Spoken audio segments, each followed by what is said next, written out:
ओम शांति।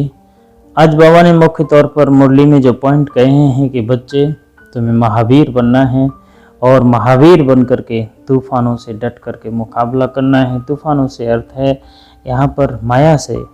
जो बच्चे तुम्हें बार बार माया के तूफान लगते हैं वो तुम्हें न लगें, उसके लिए तुम्हें महावीर बनना है। और दूसरा पॉइंट कहा कि पवित्र रहना है। पवित्रता एक ऐसी चीज़ है कि हम अगर धारण कर लें तो किसी भी तरह से माया प्रवेश नहीं कर सकती। दृढ़ इच्छा ऐसी होनी चाहिए कि उसमें किसी भी आंशिक तौर पर भी माया का प्रवेश न हो सके। दूसरा बाबा ने प्रश्न में कहा कि बच्चों में कौन सी हिम्मत बनी रहे तो बहुत उच्च पद पा सकते हैं। वो एक ही है, उसका आंसर श्रीमत पर चलना। श्रीमत पर चलना, मुरली रोज सुनना, मुरली को धारण करना और धारण किए हुए को फॉलो करना। देखा है कि बहुत लोग धारण मुरली रोज पढ़ते हैं, आते जाते हैं, लेकिन उनका चाल चलन नहीं बदलता है, मतलब उन्होंने धारण नहीं किया है। कुछ लोग ऐसे हैं मुरली बहुत पढ़ते हैं, धारण भी करते हैं, लेकिन फॉलो नहीं करते। उसको दूसरों को बताने के लिए तो करते हैं, लेकिन अपने पर अप्लाई नहीं करते हैं। अगर उसको नहीं करेंगे, बाबा की श्रीमत पर नहीं चलेंगे, तो फिर धारण कैसे होगा? और जो धारण नहीं किया वो आत्मा का स्वरूप कैसे बनेगा? हमें तो आत्मा की रग रेशे में पहुंचाना है इस चीज को, उसी की तो मेहनत है। मन और बुद्धि तो यूं है, समझ लो कि हमने छुआ और हो गया, हमने पढ़ा और समझ लिया, रट लिया, याद कर लिया, लेकिन आत्मा तक पहुंचने में विलंब लगता है।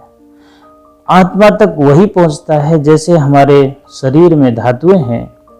7 धातुओं में सबसे पहली रस होता है जो हम खाते हैं, और वो धीरे धीरे से रस से रक्त, धीरे धीरे लास्ट धातु बनती है, ओज है, उसको टाइम लगता है।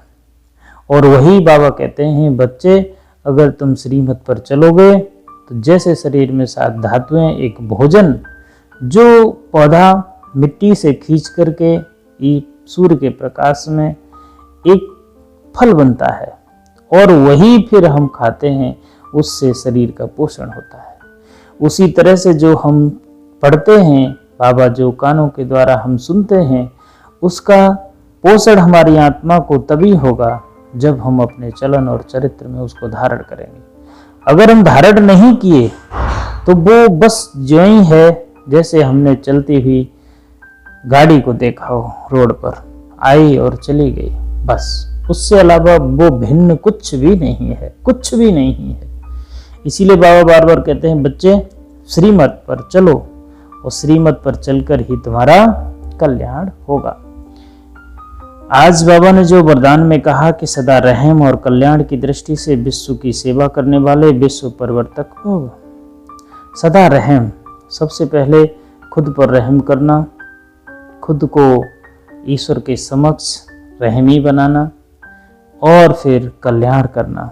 स्वयं का कल्याण हो तभी विश्व का कल्याण होगा। अगर हम स्वयं से अकल्याणकारी रह गए और दूसरों को बनाने में लग गए तो कभी नहीं न दूसरे बनेंगे। क्योंकि बाबा जब कहता है ना कि फॉलो करो, तो फॉलो का अर्थ ही है कि बाबा ने वो पहले करके दिखाया था। जब करके दिखाया तभी तो कहा बच्चों मुझे फॉलो करो, और दूसरे लोग भी तभी फॉलो कर पाते हैं। या उनके बाण, बाबा कभी कभी मुरलियों में बात करते हैं कि जो बातों के बाण हैं या मुरली के पॉइंटों के बाण हैं वो तभी लगते हैं दूसरे के जब हम उस तरह से बोलते हैं। उन बाणों पर बाबा को बिठा के दूसरे से बात करते हैं तो वो बाण उसके दिल तक जाते हैं, उसकी आत्मा को छूते हैं और वो परिवर्तित हो जाता है। इसीलिए बाबा कहते हैं सदा रहम और कल्याण की दृष्टि से विश्व की सेवा करने वाले विश्व परिवर्तक भव। विश्व परिवर्तक व विश्व सेवाधारी आत्माओं का मुख्य लक्षण है अपने रहम और कल्याण की दृष्टि द्वारा विश्व को संपन्न व सुखी बनाना। जो अप्राप्त वस्तु हैं, आजकल सबसे जो बहस छिड़ी है, अप्राप्त वस्तुएं को इकट्ठा करने की। हमारे पास कुछ भी है, हम उसकी परवाह नहीं करते हैं। हम वो चाहते हैं जो हमारे पास नहीं है। भटकन इसीलिए है कि हम दूसरे कैसे हो जाएं। दूसरे ने गाड़ी खरीदी, मकान बनाया, पैसे कैसे हो जाएं। इस बात के पीछे हम अपनी सारी जिंदगी गुजारते हैं। लेकिन हम ये नहीं चाहते कि हम जो हैं, जैसे हैं, वैसे ही हो जाए। बाबा कहता है तुम देवता थे, देवता बन सकते हैं, बस थोड़ी सी मेहनत है।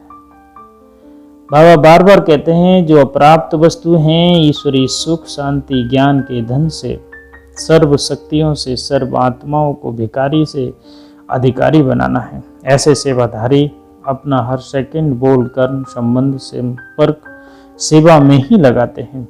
उनके देखने, चलने, खाने सब में सेवा समाई हुई रहती है।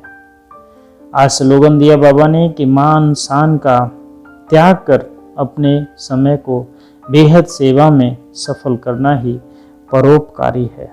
दूसरे का उपकार हो, अपना चाहे कम हो, लेकिन दूसरे का अगर हम ज़्यादा करते हैं।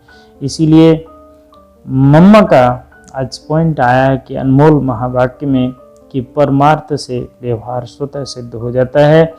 अगर हम परमार्थ कार्यों में लग जाते हैं, दूसरे को भला या फिर हम सेवा का भाव दूसरे के प्रति रखते हैं, तो हमारी सिद्धि तो स्वयं हो जाती है।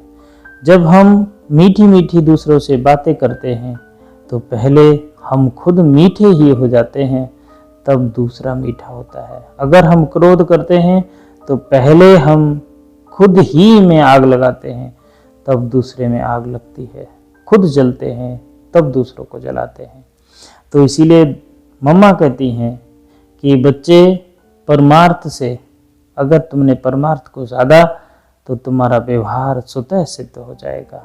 ओम शांति।